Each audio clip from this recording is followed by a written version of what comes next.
तो यार आज की क्लास में हम लोग पढ़ने वाले भाई एक्सरसाइज 5.1 का आपका फर्स्ट क्वेश्चन का फोर्थ पार्ट। अब क्वेश्चन में है क्या, सारी चीजें समझेंगे, बहुत ही इजीली इसको यार सॉल्व करेंगे क्योंकि ये बहुत ही इजी क्वेश्चन भी है। बट उससे पहले यार आप सभी का बहुत बहुत वेलकम है आपकी अपनी स्टडी गर्ल फैमिली में। चलो अभी इस क्वेश्चन को हम सॉल्व करते हैं।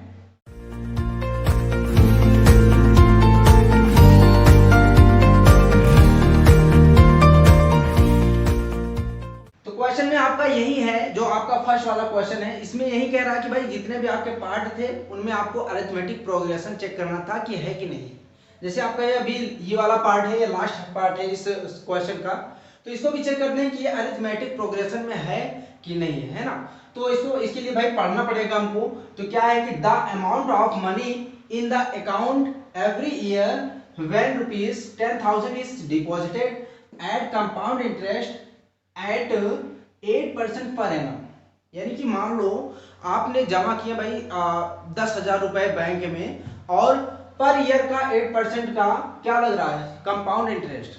मीन्स कि एक साल बाद आप निकालेंगे तो 10,000 प्लस इसका जो कंपाउंड इंटरेस्ट होगा वो आपको जुड़कर मिलेगा। ठीक है, तो ऐसे ही आपको क्या करना है भाई, 2 साल का 3 साल का निकाल लेना है और उसको चेक करना है कि एक मतलब कि अरिथमेटिक प्रोग्रेशन में है कि नहीं।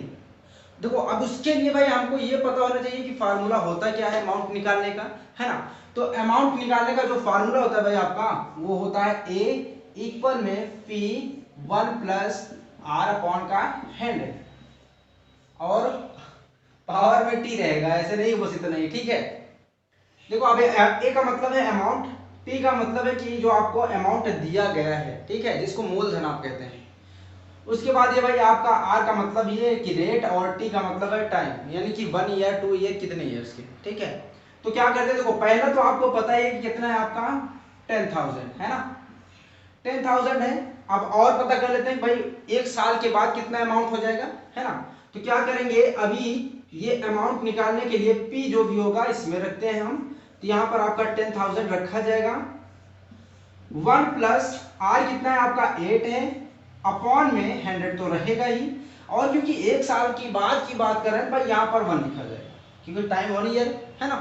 अब इसको सॉल्व करते हैं तो यहाँ पर 10,000 और यहाँ पर आपका देखो ये 100 प्लस 100 100 होगा प्लस का 8, यहाँ पर आ जाएगा आपका 108 अपॉन का 100। ठीक है, ब्रैकेट के बाहर है ये, इन दोनों का मल्टीप्लाई तो होगा ही, प्लस ये भी देखो भाई यहाँ पर नीचे में है जो नंबर उससे ये कैंसिल भी तो होगा। तो कैंसिल करते हैं, देखो यहाँ पर 100 है, 0 से 0 कैंसिल करेंगे, 0 से 0 कैंसिल करेंगे, यहाँ पर बचा 100, यहाँ पर बचा 108, दोनों का मल्टीप्लाई करेंगे तो कितना आएगा भाई आपका, तो ये आएगा आपका 108 एंड 00। ठीक है, यानी कि 10,800, तो 800 आपका कंपाउंड इंटरेस्ट होगा। फिलहाल उसकी बात हम नहीं कर रहे हैं, तो यहां पर हम लिखेंगे जितना अमाउंट आया है। ठीक है, तो ये हो गया। अब ऐसे ही हम क्या करते हैं, दूसरे साल का भी निकाल लेते हैं। कैसे निकालेंगे, जैसे हम लोग यहाँ निकाला है वो कैसे निकालेंगे।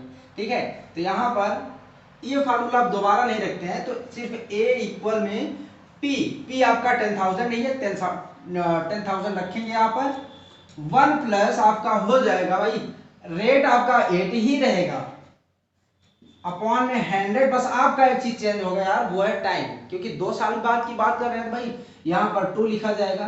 ठीक है, अब यहाँ पर क्या करेंगे, वही चीज 10,000 आपका है।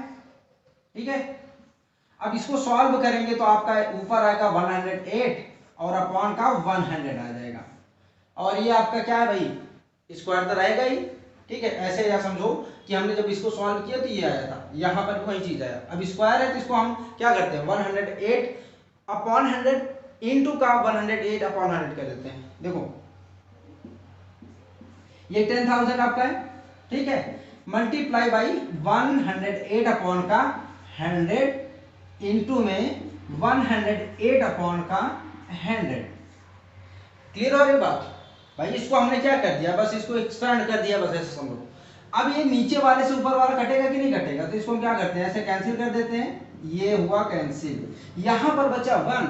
अब आपका है 108 एंड 108, यानी कि 100 का चाहे स्क्वायर आप कर दीजिए, चाहे 108 का आपस में 108 से ही मल्टीप्लाई कर दें, बात वही है। तो आएगा भाई, अगर आप मल्टीप्लाई करेंगे ना तो आएगा 11664 करके देख लीजिएगा। तो ये आपका आएगा और यहां पर हम इसको रखते हैं, है ना, 11664। अब देखो, अगर आपकी इच्छा है तो भाई इसका 1 साल के बाद और निकाल सकते हैं, हालांकि आपकी इच्छा कहेगी नहीं ये, ठीक है, क्योंकि यहाँ पर 3 साल निकालने के बाद आपकी हालत खराब हो जाएगी भाई। इसका 108 होगा तो कहाँ से निकालेंगे, आप बहुत मल्टीप्लाई करना पड़ेगा, ठीक है। बट इतने में आप चेक कर सकते हैं कि ये अरिथमेटिक प्रोग्रेशन है कि नहीं। कैसे भाई, इन दोनों का डिफरेंस हम निकाल लेते हैं। डिफरेंस अगर सेम ही है तो इसका मतलब है कि अरिथमेटिक प्रोग्रेशन है, अदरवाइज नहीं है। तो आओ निकालते हैं भाई। यहाँ पर 11664 यानी कि 11664 में हम इसको माइनस कर देते हैं,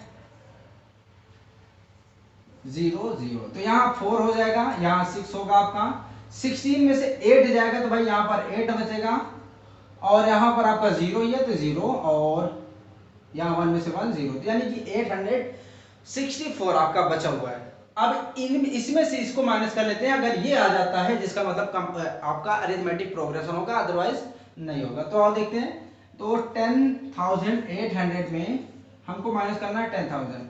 तो वैसे भी यहाँ पर दिख रहा है कि ये सेम नहीं होगा, क्योंकि अभी माइनस करोगे तो 800 आएगा, ठीक है। 0 0 8, यहाँ पर 0 0, तो जो आपका यहाँ पर आ रहा है, यहाँ पर जो आ रहा है, देखो अलग अलग आ रहे हैं, यानी कि वहाँ 864 आ रहा है और यहाँ पर आपका 800 आ रहा है। तो सीधी सी बात है भाई, ये आपके डिफरेंस जो है मिल नहीं रहे, सेम नहीं है, तो ये क्या होगा, अरिथमेटिक प्रोग्रेशन नहीं होगा। तो ये आपका क्वेश्चन था जो हम लोगों को यार सॉल्व करना था। पहला क्वेश्चन आपका हो गया एंड। कहीं पर कोई भी प्रॉब्लम होगी, कोई क्वेश्चन बनता है यार, तो जरूर हमसे कमेंट सेक्शन में पूछना, ठीक है। बाकी जो पिछले एक्सरसाइजेस हैं, क्वेश्चन हैं, वो मैं प्लेलिस्ट का लिंक दे दिया हूँ आपको डिस्क्रिप्शन में, तो वहां से जाकर के आप लोग देख लीजिए जहां भी आपको प्रॉब्लम होती है, ठीक है। बाकी मैंने कहा ना कि कमेंट सेक्शन में आप कोई भी क्वेश्चन करिएगा, उसका आंसर हम जरूर देंगे यार, ठीक है। तो आज की क्लास को यार हम यहीं पर एंड करेंगे, फिर मिलेंगे नेक्स्ट क्लास में नए क्वेश्चन के साथ। तब तक के लिए bye bye and take care.